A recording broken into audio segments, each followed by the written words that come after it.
দাঁড়ান, একটাই প্রশ্ন মাথায়, অন্নপূর্ণা ভাণ্ডারের টাকা অ্যাকাউন্টে কবে ঢুকবে আর ঢুকছে না কেন? জুলাই মাসে ব্যাংক অ্যাকাউন্টে টাকা ঢোকার বদলে কিন্তু আপনার কপালে অনেক দুঃখ আসতে পারে। আমি আপনাকে ভয় দেখাচ্ছি না, বরং আপনাকে সেই কঠিন সত্যটা বলতে এসেছি, যা হয়তো আপনি কোনো ভিডিওতে দেখতে পাবেন না ইউটিউবে, বা কোনো অফিস বা পঞ্চায়েতে আপনাকে খুলে বলেননি। মুখ্যমন্ত্রী কি বলেছেন? 1 জুলাই থেকে অন্নপূর্ণা ভাণ্ডারের টাকা দেওয়ার কথা। হ্যাঁ, কারণ অনেক লক্ষ লক্ষ মহিলাকে এর আগের মাসে দিয়েছে, এবার আপনিও পেতে পারেন। কিন্তু এই জুলাই মাসের টাকা আপনি কিন্তু পাবেন না। ঠিক আপনি শুনছেন, কিন্তু কেন? তাই তো, আপনার পাশের বাড়ির বৌদি বা দিদি বা বন্ধুর মোবাইলে টাকা ঢুকলেও আপনার মোবাইলে এই মেসেজটা আসবে না যে অ্যাকাউন্টে 3,000 টাকা ঢুকেছে। হ্যাঁ, এমন কিছু কারণ আছে যার কারণে আপনার পেমেন্টটা আটকে যেতে পারে। বেশি না ঘুরিয়ে আমি সোজাসুজি উত্তর দিচ্ছি, ভিডিওটা স্কিপ করবেন না, স্কিপ করে দিলে কিন্তু মিস করে যাবেন। দেখুন, আমার বাড়িতে আমার মা দিদি সবাই ফর্ম ফিল আপ করে জমা দিয়েছে, ঠিক আপনিও একই করেছেন, কারণ টাকা আসবে। কিন্তু সিস্টেমের ভেতরে যে পলিটিক্স এবং টেকনিক্যাল মারপ্যাচ আছে, সেটা কি আপনি জানেন? বা সেটা কি সাধারণ মহিলারা জানে না? আপনি এখন দেখতেই পাচ্ছেন যে এই যে ফর্ম জমা দিয়েছিলেন ওটা সাবমিট চেক করা হচ্ছে, তাই না? কেন? যে সবাই আমি জমা দিয়েছি, আমার সাবমিট হয়েছে নাকি। দেখুন, আপনার সাবমিট না হলে কিন্তু কোনো যায় আসে না, কিন্তু আপনার ফর্মটা অ্যাকসেপ্ট হয়েছে কিংবা আপনার ফর্মটা এলিজিবল কিন্তু কোনো দেখাচ্ছে। সাবমিট তো সবাই করেছে, সবারই সাবমিট দেখাবে চেক করলে। কিন্তু এইখানে একটা ব্যাপার আছে, সাবমিট মানেই যে আপনি টাকা পাবেন তা কিন্তু নয়। একটা জিনিস আপনাকে জানতে হবে, এই 3টে কারণ আছে। এই 3টে কারণ কি আপনি হয়েছে? তাহলে যদি এই 3টে কারণ হয়ে থাকে, তাহলে আপনি ভাববেন আপনার টাকা ঢুকবে না। প্রথম কারণটা কি? অনেকেই অফলাইনে ফর্ম জমা দিয়েছেন, মানে একটা গোলক ধাঁধা। যদি আপনি জুন মাসে ওই 12 পাতার ফর্ম অফলাইনে গিয়ে জমা দিয়ে থাকেন লাইনে দাঁড়িয়ে, ধরে নিন আপনার টাকা ঢুকতে অনেক দেরি হবে। কেন? কারণ কাগজের ফর্ম কোনো একটা ক্লারিক্যাল টেবিলে এখনও পড়ছে, কারণ তো লক্ষ মহিলার এন্ট্রি হবে, দিলেই না আপনি পাবেন। এবারে কারণ 2, আধার আর ব্যাংকের সেই গোপন লিঙ্ক, যেটা আপনারা সবাই করেছেন, কি? DBT link. কিন্তু ডিবিটি লিঙ্ক থাকলেও আপনার কেওয়াইসি যদি আপডেট না থাকে আর ব্যাংকে একটা ন্যূনতম ট্রানজাকশান যদি না হয়ে থাকে অনেক দিন, তাহলে কিন্তু আপনার টাকা ঢুকবে না। এবার 3 নম্বর কারণ, ভেরিফিকেশান স্টেজ। আপনার ফর্মটা এখনও যদি ব্লক স্তরে আটকে থাকে কিংবা আপনি যে সাবমিট করেছেন ওই সাবমিশনটা যে চেক হচ্ছে তা কিন্তু করতে সময় লাগতে পারে, তাই কারণে হয়তো টাকা ঢুকতে দেরি হচ্ছে। মেন করতে হবে, আপনি আপনার মোবাইল নাম্বারটা রিচার্জ করে রাখবেন। এবং একটাই কথা বলি, পরপর কিন্তু লট হিসাবে ছাড়ছে টাকা, আপনার টাকাটা একটা লটে আসবে। আমি আপনাকে একটা কথা বলি, যখন আপনি অনলাইন করেছিলেন, অনলাইনে কি কোনো ব্যাংকের অ্যাকাউন্ট জমা দিয়েছিলেন? দেননি। মনে করে দেখুন, কোনো ব্যাংকের অ্যাকাউন্ট লাগেনি, লেগেছিল কি? শুধু আপনার আধার কার্ডের নাম্বার এবং আর বাকি ডিটেলসগুলো। এইখানে কথা বলি, আধার আর এগেনস্টেই কিন্তু আপনার টাকাটা ঢুকবে, এটাই হচ্ছে ব্যাপার। এবারে লক্ষ্মীর ভাণ্ডার পাচ্ছিলেন, সেখান থেকে অন্নপূর্ণা ভাণ্ডার আপনি পাবেন, একটা 1,500 টাকা থেকে 3,000 টাকা।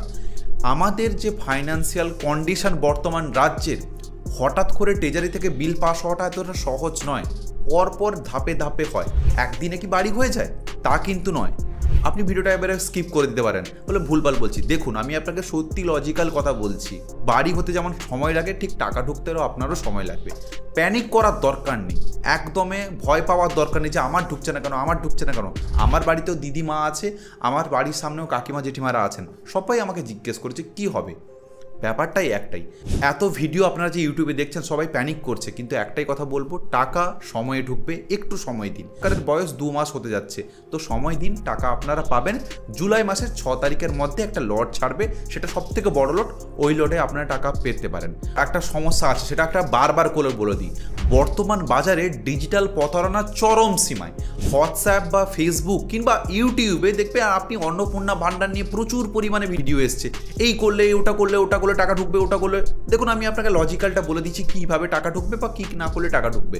কিন্তু কেউ যদি বলে আপনি এই লিঙ্কে গিয়ে ক্লিক করুন, বা হোয়াটসঅ্যাপে একটা কোনো মেসেজ এসছে অন্নপূর্ণা স্ট্যাটাস চেক করুন, আপনার টাকা ঢুকবে কি ঢুকবে না সব লেখা আছে। দেখুন, খবরদার ভুয়ো লিঙ্কে ক্লিক করবেন না। সরকার এখনও সাধারণ মানুষের জন্য কোনো সরকারিভাবে যে ঘোষণা করা যে এখানে দেখলে আপনার টাকা ঢুকবে, পরের মাসে বা এতে এরকম কোনো বলেনি। এগুলোতে আপনি ক্লিক করা মানে আপনার ফোনের পার্সোনাল ডেটা অন্য জনের কাছে চলে যাবে, ব্যাঙ্ক অ্যাকাউন্ট আপনার হ্যাক হয়ে যেতে পারে। হ্যাঁ, তাই জন্য আপনার চিন্তাটা খুবই স্বাভাবিক, কিন্তু সরকারি অফিস কিংবা পঞ্চায়েত অফিস খোঁজ নিতে পারেন 6 তারিখের পরে। তারা যদি শিওর বলেন যে আপনারা এই জায়গায় লগ ইন করে দেখতে পারেন ফর্মটা কোথায় আটকেছে বা ফর্মটা হয়েছে নাকি। এই যে আপনি এখন রিসেন্টলি সাবমিটের অপশান, সাবমিটটা করেও দেখতে পারেন আপনার ফর্মটা মানে কোথায় আছে বা ফর্মটা সাবমিট হয়েছে নাকি, ওটিপি চেক করে সেটা করা যাচ্ছে। কিন্তু আপনি ভুলভালভাবে কোনো দিন দেখবেন না যে আমি টাকা পাবো, সেরকম কোনো ব্যাপার। তো এখন আপনাদের কি করা উচিত, আপনারা ব্যাংকে গিয়ে আপনার দেখে নিন ব্যাঙ্ক অ্যাকাউন্টের সঙ্গে আধার কার্ড আছে নাকি, বা আধার কার্ডটা আপডেট আছে নাকি, বা কেওয়াইসিটা আপডেট আছে নাকি, এবং আপনার ফোনটা অলওয়েজ রিচার্জ করে রাখবেন, কারণ মেসেজ ঢুকবে। এছাড়াও আপনি একটা কাজ করুন, সামনের 6 তারিখ অবধি বা 10 তারিখ অবধি ওয়েট করুন। ওয়েট করলে আপনি বুঝতে পারবেন আপনার অ্যাকাউন্টে টাকা ঢুকছে না, কারণ পরপর লট হিসেবে ঢুকছে। ঠিক আছে, তো একটাই কথা বললাম, ব্যাঙ্ক অ্যাকাউন্ট কিন্তু দেননি, আপনার আধার এগেনস্টেই আপনার অ্যাকাউন্ট ঢুকবে। যদি আপনার অ্যাকাউন্টটা ঠিকঠাক থাকে, একটা ট্রানজ্যাকশন 100 বা 500 টাকার করে নিতে পারেন, ঠিক আছে, দিলে দেখবেন অ্যাকাউন্ট ট্রানজ্যাকশন তাহলে এটা সুবিধা হয়। এবারে দেখুন, অনেকেই ভয় পাচ্ছেন যে আমার 60 বছর হয়ে এসছে, তাহলে কী হবে, 60 বেরিয়ে গেলে কী হবে। 60 বছর পার হলে আপনি বার্ধক্য ভাতার আওতায় চলে আসবেন, টাকা পাওয়া বন্ধ হবে না, কেবল প্রকল্পের নামটা বদলে যাবে। এই ভারত বা বাংলার আজ নারী শক্তিকে ক্ষমতায় কিন্তু আনার জন্য এই সরকার প্রচুর পরিমাণে চেষ্টা করছে। অন্নপূর্ণা ভাণ্ডার বা লক্ষ্মীর ভাণ্ডার এগুলো কেবল টাকা নয়, এগুলো লক্ষ লক্ষ মানে গৃহবধূর সম্মান, আর এই সম্মান রক্ষা করতেই আজকে আমি এই ভিডিওটা বানাচ্ছি। দেখুন, আমার এই চ্যানেলে তো আমি শিক্ষামূলক উদ্দেশ্যে ভিডিওগুলো বানিয়ে থাকি। যদি আপনাদের এই ভিডিওটি পছন্দ হয়ে থাকে এবং সত্য জিনিস জানতে পারেন, তাহলে ভিডিওটিকে একটা লাইক করুন, পারলে কমেন্ট করুন কোথায় আপনার অসুবিধা যদি হয়েছে বা কী আপনি অসুবিধা ফিল করছেন। আমি আপনার সঙ্গে কমেন্টের মাধ্যমে সমস্ত কিছু জিনিস কথা বলবো। ভিডিও শেষে আমি আপনাদের কাছে একটাই অনুরোধ করতে চাই, আপনারা কখনো হতাশা কিংবা কোনো উদ্বেগ রাখবেন না। টাকা ঢুকবে, একটু সময় লাগবে। যদি না ঢুকে তাহলে আমাদের তো ক্যাম্প হচ্ছে, আপনি দেখতে পাচ্ছেন জনশিবির, ওইখানে গিয়ে আপনি যোগাযোগ করতে পারেন। তো যোগাযোগ করলে হয়তো আপনি পেলেও পেতে পারেন। 6 তারিখ থেকে 10 তারিখের মধ্যে না ঢোকে তাহলে জুলাই মাসের দ্বিতীয় ধাপে টাকা ঢোকা শুরু হবে। তো ভিডিওটা যদি ভালো লেগে থাকে, ভিডিওটা আপনি লাইক করবেন, চ্যানেলটাকে সাবস্ক্রাইব করবেন। আর ভিডিও শেষে আপনাদের একটা গুরুত্বপূর্ণ কথা বলতে চাই, বর্তমানে ব্যাংকের অ্যাকাউন্টে নমিনি যদি কাউকে রেখে থাকেন, তাহলে ওই নমিনি কিন্তু টাকা পাবে না। হ্যাঁ, আপনি ঠিকই শুনছেন। এছাড়াও আরও একটা নিয়ম এসছে, ব্যাংকের অ্যাকাউন্টে যদি টাকা থেকে থাকে, পরিবারের কেউ মারা যায়, তাহলে ওই টাকাটাও নমিনি পাবে না। যদি বিস্তারিত দেখতে পাচ্ছেন, এই ভিডিওটাকে ক্লিক করে দেখুন, ওখানে আপনার সঙ্গে কথা হচ্ছে। ভালো থাকবেন, সুস্থ থাকবেন, নমস্কার।